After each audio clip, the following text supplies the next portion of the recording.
Certes, il n'est jamais facile ni agréable de se confesser à un ami qu'on connaît depuis peu de temps.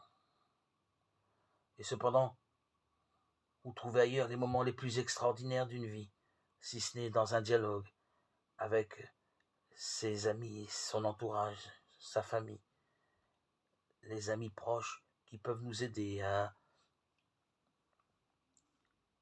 avancer. Ces rares moments où nous pouvons parler, dialoguer, nous entendons subitement Dieu nous rappeler que notre nom, comme le Christ nous le dit dans l'Évangile, est déjà écrit au ciel. Ces moments où nous pouvons récapituler notre passé, où nous pouvons regrouper notre existence et surtout reprendre force pour l'avenir.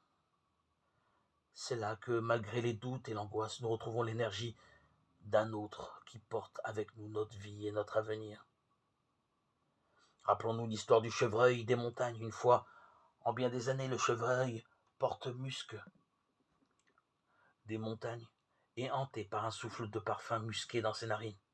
Il ne sait d'où vient cette odeur, mais il ne peut y résister. Alors le chevreuil court de jungle en jungle à la poursuite du parfum. Le pauvre animal renonce à la nourriture, à la boisson, au sommeil et à tout le reste. Comme un enfant cherche l'écho l'appelant ici, tandis que l'écho répond de l'autre côté du ravin. Puis il traverse le ravin et entend de ce côté le cri qui lui répond. Ainsi fait le chevreuil. Il ne sait pas d'où vient l'appel du musc, mais il est forcé de le poursuivre à travers ravins, forêts et collines. Jusqu'à ce qu'enfin, affamé, harassé, épuisé, il marche au hasard, glisse de la cime de quelques roches et tombe mortellement brisé, corps et âme.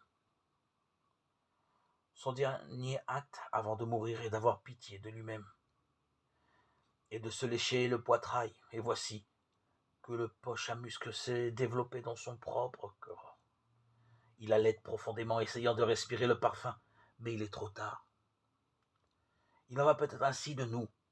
Dieu a mis entre nos mains cette possibilité extraordinaire de nous rendre nous-mêmes à nous-mêmes, de nous réconcilier, de nous restaurer dans le meilleur de nous-mêmes. Il y a au ciel plus de joie pour un pécheur qui revient que pour 99 qui n'ont pas besoin de leur Père, parce qu'ils se croient justes. C'est moi qui devais tout effacer, pour l'amour de moi-même et de tes péchés, ne plus me souvenir. Isaïe 43, 25.